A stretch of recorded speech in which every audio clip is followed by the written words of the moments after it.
Hello, my fellow hobbits and shirelings. I hope this video finds you doing splendidly. I want to begin by saying two things. Number one, this isn't going to be your typical Happy Hobbit fare. This is going to be a video where I share something deeply personal that I'm going through and of a medical nature. So if that makes you squeamish, then please feel free to turn away now. The other thing that I want to say at the start of this is, in case you've missed any of my other videos where I've alluded to illness, I'm going to be very frank about it in a moment here, but I wanted to preface this by saying that I am okay and there is no longer a threat to my life. This is a subject that I'm not super keen on discussing or talking about. It's not going to define who I am, or certainly not what this channel is. If anything else, it's only going to reinforce the joys and pleasures of a simple life and motivate me to continue to live in that lifestyle and to share it with you and to bring it to you all. As many of you may have gathered by my speaking in code at the start of the summer, I am now a cancer survivor, and I'm very, very relieved and happy to be on this side of the journey rather than where I was on that side of the journey. And my purpose of filming this video isn't because I necessarily feel like I owe anyone an explanation, but because I saved my own life, and there's a chance that someone watching this will be able to save their own life as well if they have this knowledge. So that sounds really scary, but that's my motivation.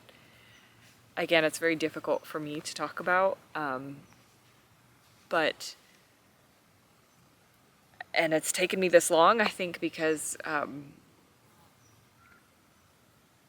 well, that's not what you're going to want to hear.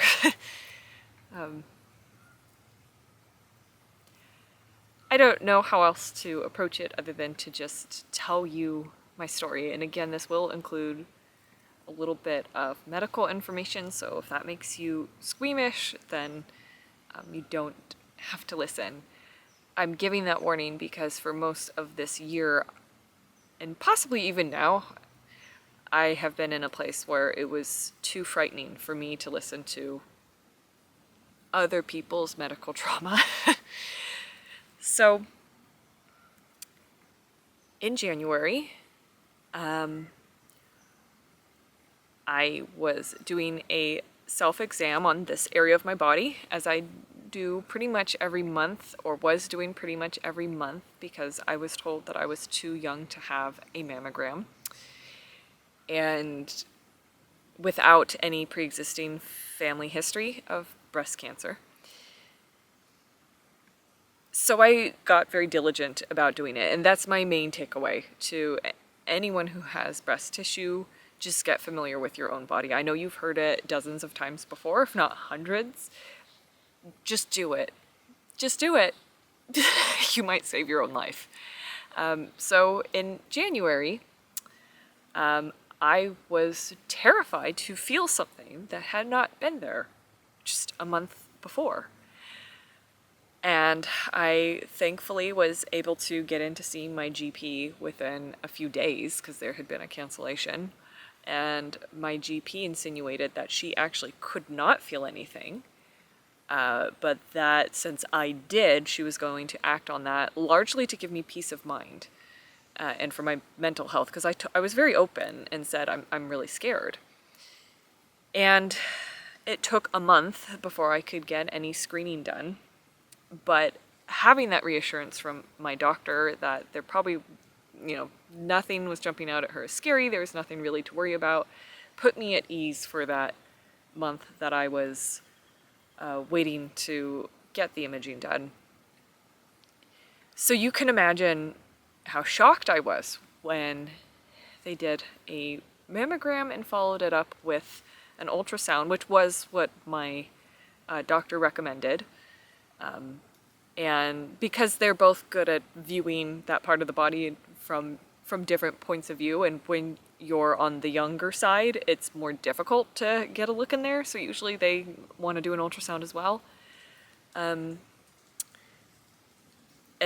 they really started looking at one area, and I knew that that wasn't boding very well. I don't have a strong recollection of what was said to me in that dark little room because I was not expecting to be told that it was highly indicative of cancer, but I believe the radiologist said something like that. I just had an out-of-body experience, and all I was thinking was some women survive breast cancer. And I came back a few days later to have a biopsy, which wasn't pleasant.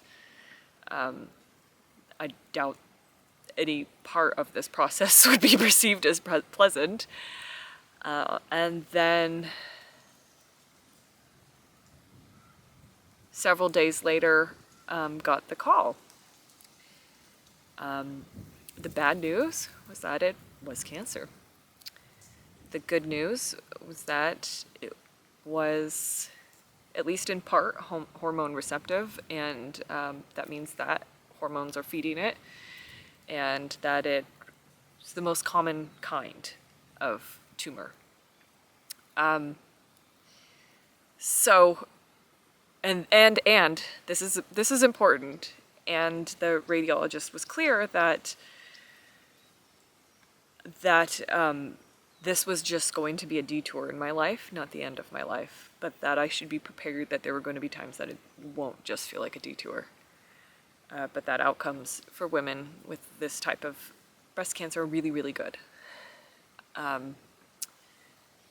So it's been surprising to me how heavy and terrifying this process of treatment has been, even with that foreknowledge, with the knowledge that I will be some level of okay by the end of all this. By now.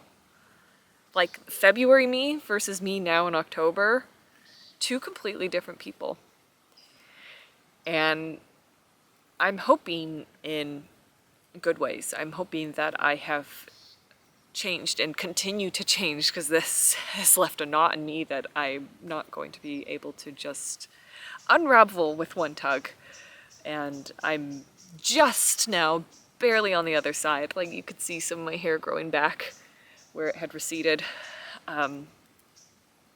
So there's a lot of different ways you can go about treating this disease. What I found so frightening was no one can just sit you down and give you a roadmap for what your treatment's going to look like, because it's dependent on different test results and probably your overall health. So while a part of me was really angry that it happened at all, and a part of me was really angry but I'd been doing everything right.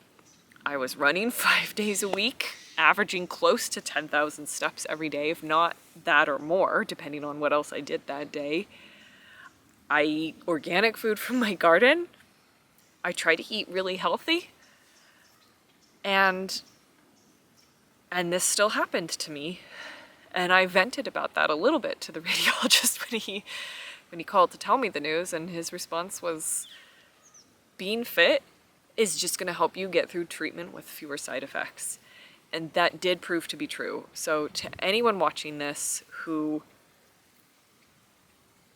because several people have told me how utterly shocked they've been that something like this happened to me, because they perceive me as very healthy. I perceived myself as very healthy. I still perceive myself, thankfully, blessedly, as very healthy, other than this huge thing that has happened to me.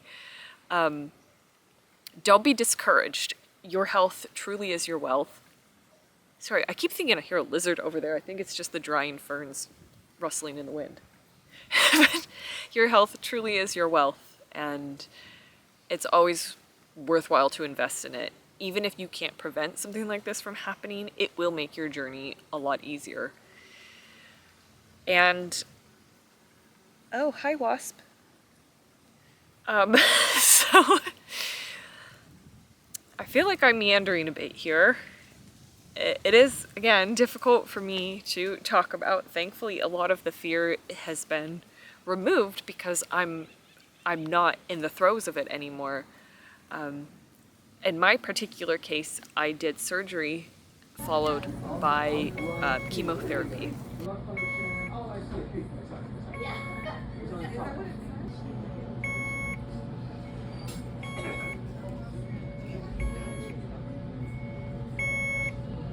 And the reason that I have some of my hair, I'd say this is about half of my hair, is because I used cold capping.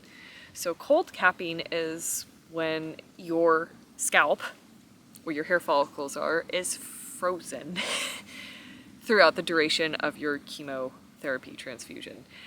And the idea is if there's restricted blood flow, there's less of the medicine being delivered to that area of your body, and therefore that part of your body is a little more protected from it. Because if you didn't know, the way that chemotherapy works is it attacks all rapidly dividing cells, because cancer cells are often rapidly dividing. And that's why people suffer the very yucky side effects of having GI issues, because your stomach lining and your intestines are rapidly dividing cells, and so is your hair. So I had a bald patch in the back, and my hairline had receded by almost an inch. And that was just my life most of the summer. I finished my last round of chemo a few days before Comic-Con. Again, I was able to stay as active as my limitations allowed. That helps with side effects from everything, and my numbers for my immune system looked good enough that I was allowed to go to Comic-Con, wearing a mask the whole time. But that was great because it was such a goal for me. My life has been these milestones this past year. Another goal for me was to try to get well enough after my surgery to go to this grand opening spring kickoff event at one of my favorite garden centers. And it was a big deal for me to just be upright and walking that long. And I wasn't allowed to lift up heavy things, but I did it. I went there. I got to go to my happy place. And I feel like part of why I'm making this video is like there's a story in this, and I need to share some of the story with people who I know will hold it with the respect and care and gentility that it requires. And I trust all of you watching this to do so. So I was excited to get to go to that event, and then having Comic-Con as another goal, even though in retrospect, it probably wasn't the wisest decision. It's still, for my physical body, it was the best decision, I think, for maintaining a sense of normalcy and being able to nourish my spirit and have an escape from medical appointments, because it got to the point that I would get in the car and feel anxiety because the only place I go is the place where someone stabs me or cuts me open or tells me more horrifying information. And after Comic-Con, I started to recover from chemotherapy, and sorry, I'm all over the place, but I was also invited to the Brandywine Festival, which you'll hopefully have seen my video covering that. And I was invited shortly after my surgery, and that was just a big goal for me to be able to make it there. And it was just amazing to go to the Brandywine Festival, which, if you don't know, it's a several-day Hobbit LARP, live-action roleplay event. So you're just basically pretending to be a Hobbit, camping like a Hobbit, living like a Hobbit. Everyone else is doing the same, so you get to truly be a Hobbit for a few days, which, as you can imagine, is literally a dream come true for me. And it was so incredibly fulfilling and healing to be able to go to that, whereas when I was contacted by the organizer and pitched this idea, I I said, yes, yes, like, I want to go, like, I'm in, but in the back of my mind, I'm like, you don't know if you can go. Like, there's a lot of things I haven't been able to do this year, a lot. and to have that level of uncertainty every single day, of not being able really to make plans, has been a huge challenge. So these milestones, getting to go to the garden center, getting to go to Comic-Con, and now getting to go to the Brandywine Festival, have been massively momentous occasions in my life. And today, the day that I'm recording this video, I had my first oncology appointment post my final surgery, and she said I'm rocking it. I've been cleared for normal activity. I'm back to jogging, and I did a lot of hiking at the Brandywine Festival. And to celebrate, I went to the same garden center to participate in an autumn sale where they're selling, a lot of stuff on discount because it's not the growing season anymore. And I bumped into an employee, and we got to talking. We were talking about Mischief, my dog, and she was asking what I put in her homemade food, and she said, well, that's great because, they say something like 1/3 of dogs will get cancer. It's kind of like us. And I said, yeah. And I'm very detached from that, and I didn't need to say this to someone who's basically a stranger. But I said, yeah, in fact, I actually went through cancer this year. And she was like, what? And I told her a summarized version of this story and got to thank her because I said, I was wearing a hat that had the name of the garden center on it. And she's like, do you work for us? And I'm like, no, I got this at your spring kickoff event, which was a big goal for me to get there. And now here I am at the end of this. I mean, no cancer journey is truly over, I don't feel like, because it's always going to be a part of you. But here I am at the end of like most of my invasive treatment, and thank you. Your nursery has been such a healing space for me. And she commented on how plants in general are just, and gardening in general is just such a healing activity. And so I feel like my story's tidily bookended, and I think that's part of why I have the energy to talk about it today, to film this video today. And again, nobody in our community has pressured me to give more information than I was ready to share. Thank you so much for that.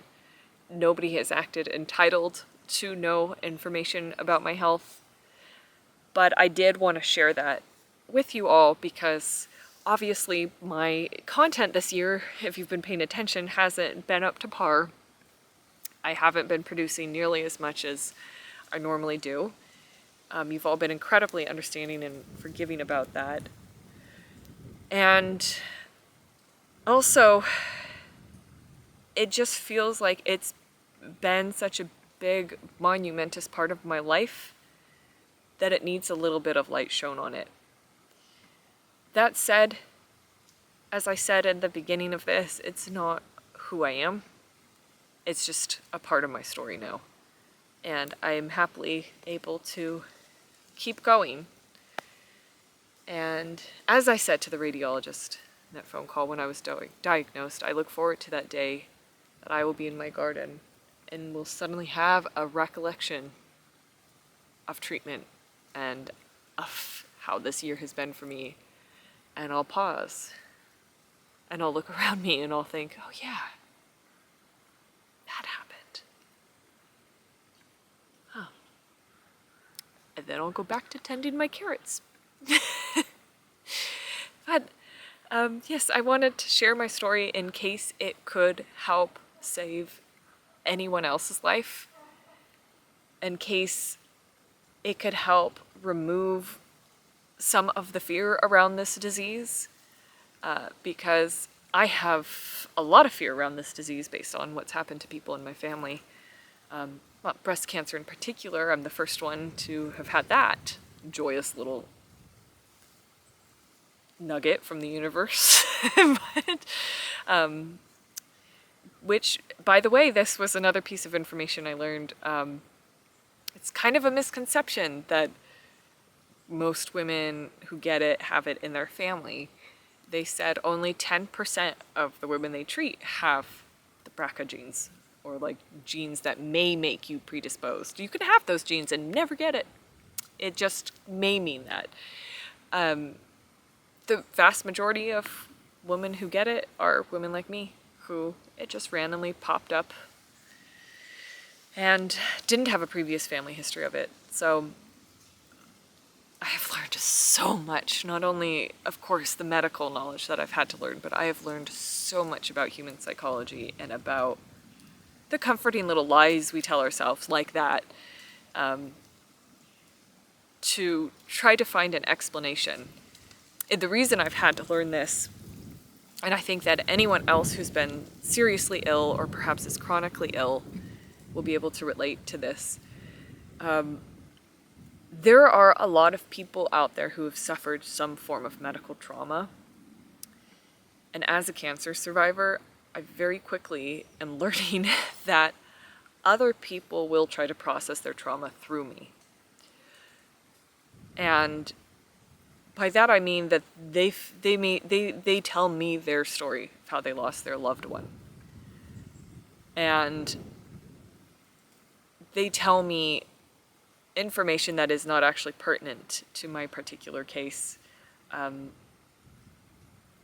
but they're worried it might be. And if there's any piece of advice in this really long-winded video, which I apologize for, especially when I said this is difficult for me to talk about, if there's any piece of advice other than get to know your own body and be better safe than sorry, get everything checked, it is to be mindful of what you say to people who are going through anything similar like this, because trust me, that person has enough terror flowing through their veins on their own. And I encountered some of the most insensitive, ludicrous statements very early on. Thankfully not by friends, largely by like acquaintances, and things that thankfully I could turn to a handful of other survivors that I know and be like, well, this is what was said to me, and have them be like, what the do people even think before they open their mouths? So that's my last little piece of advice, is to notice your knee-jerk reaction when you encounter someone ill and don't always voice it, because ask yourself, am I saying this for them or for me? 90% of the time, the comments that have been sent my way by people, and I won't even say well-meaning people, because I don't think that they stopped long enough to even have any form of filter or self-awareness, were just unthinking comments to try to soothe and comfort themselves. And the extra effort that it takes the sick person to have to not only calm themselves down in their own nervous system or find a way to navigate this really awkward social interaction is not something that person needs. And it's already difficult to talk about it because there's so much education that you have to kind of relive your own trauma again and again. So that's why I think that it's really important to be mindful of how you're communicating with someone who's ill. But I think also why I feel the need to just make this video and have it be like a tell-all and share with you my story so that you have a little bit more insight into what I've been going through and where I'm going to be coming from now on. Because for those of you who have been following me and supporting me on Patreon, which thank you so much to my patrons, I've been doing monthly updates, as I do, for my patrons anyway, but this year they've been around these health issues, and one of the ideas that I keep returning to is that this is going to impact my art, it's going to impact my storytelling, it's going to impact my probably my physical media art. It's something that I'm going to be exploring for a while because I truly feel like I've been in the underworld and am crawling my way back out. I've been walking hand in hand with fear and having death loom over my shoulder at a relatively young age, and it's a very wisening experience. So, yeah. Now you know, and hopefully I haven't scared anyone. Again, I'm doing good, and I'm gonna keep doing good, and this is just gonna be something that is part of my story and is, again, informing my creativity, but isn't going to be the sum of who I am. So thank you so much for those of you who are still watching. I thought this would be really quick. My goodness, it's been 26 minutes. And yeah, I don't really plan on doing many more videos like this here for Happy Hobbit. I just wanted to share this is my biggest platform, and I thought it would be the easiest way to reach anyone who may potentially hear this message and start doing self-exams and maybe save their own life. So if you do want to hear like a little bit more personal updates from me, then my Patreon is the place to go, because I don't really broadcast that. I feel really awkward doing it even in this video. I don't know if I'll keep this video up forever. Might come back down after a little bit. But anyway, I just wanted to share that with you all. I apologize for my rambling nature. As I said in the Brandywine video, I'm a little rusty at looking into a lens and talking, so I need to get a little bit better at that.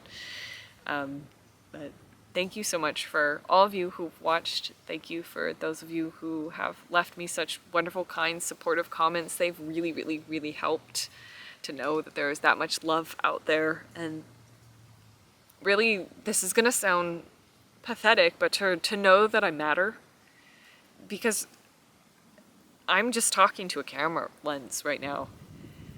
And when you guys leave comments and do other things to show your support, it reinforces community. It reinforces this idea that I do matter.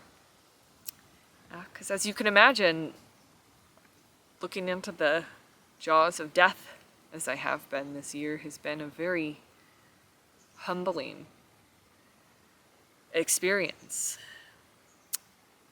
And I'm just so open to all the good. I welcome all the good. So thank you for sending so much good my way. This is not fishing for more comments. Please don't feel like you have to leave a comment. I've received so many of them, and I'm not telling you not to comment. I'm not telling you to do anything. Just, I'm just saying how thankful I am for your support and how much it means to me. And again, to those of you who support me on Patreon, I am very, very thankful and grateful for your presence, because you're helping me in a very tangible, materialistic way, as well as helping me feel held and supported. So thank you all so much, and I will see you again soon with a new episode of Happy Hobbit.